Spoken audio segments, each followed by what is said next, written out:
𝗠𝘆𝗃 nga preventive suspension ang gipahamtang sa Office of the Ombudsman batok kang Cebu City Mayor Mike Rama ug 7 pa ka mga opisyales sa kagamhanan sa dakbayan sa Sugbo. Kini human nga mipasaka og mga kriminal ug administratibang kaso ang 4 ka mga empleyado sa Cebu City Hall tungod nga wala sila mahatagan sa ilang sweldo sulod sa 6 ka buwan.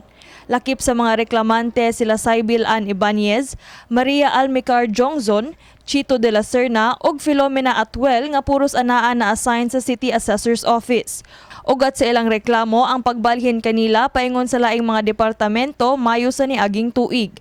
Gani bisan pa nga dunay resolusyon gikan sa Civil Service Commission nga invalid ang maong desisyon sa kagamhanan, wala gihapon sila marilisan sa ilang sweldo sa mga buwan sa Hulyo ngadto sa Disyembre sa 2023. Matod sa resolusyon nga gipagawas sa Ombudsman, dunay lig-on nga ebidensya batok sa mga opisyales nga gireklamo og grave misconduct, grave abuse of authority, violation of the Code of Conduct and Ethical Standards for Public Official and Employees ug uban pa.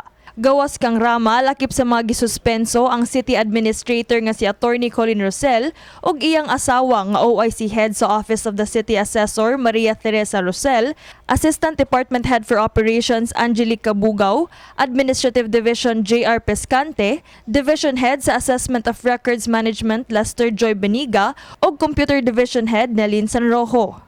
Si Cebu City Councilor Nestor Archival mipadayag nga nagbuhat siya og resolusyon kauban si City Councilor Noel Wenceslao hinungdan nga nahatagan ang mga reklamante silang sweldo sa buwan sa Enero ngadto sa Abril karong tuiga.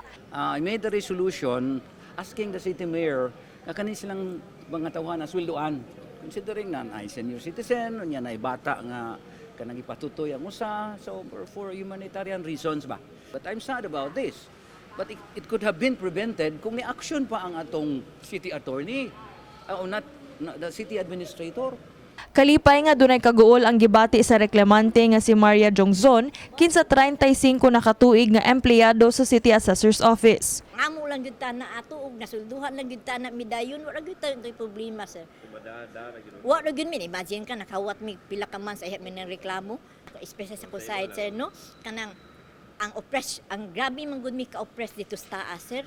So imagine wa mi lamisa. Dugang panila nga tumong lamang sa ilang gibuhat nga makuha ang hustisya ug ingon man sweldo nga angay nilang madawat. Grabe, laog-laog kayo. Kay wa gud urag sa office urag ila raming gi-convert urag kung naay makigstorya na mong kauban ilang warningan ila ana ba urag lain ba urag uramig na COVID. Wag urang nakulbaan jud ko kay wa sa ko ga-expect nga nagrabiha de 6 months di ay pero di man na amo ang order sa ombudsman man na sila may nagwayan na so mao nang happy kay nana jud justice bisag grabe 10 months na mong paabot. Gisuwayan pagpangayo og habig si Cebu City Mayor Mike Rama apan matud pa niya nga wala pa siya masayod sa maong kamanduan. Receiving salary that I do not even know how can I be into a preventive suspension that I have not received a copy of any complaint. I'm very busy working for the city of Cebu. I'm here in Manila. Okay? Kini si Queenie Joligon alang sa MyTV, Cebu.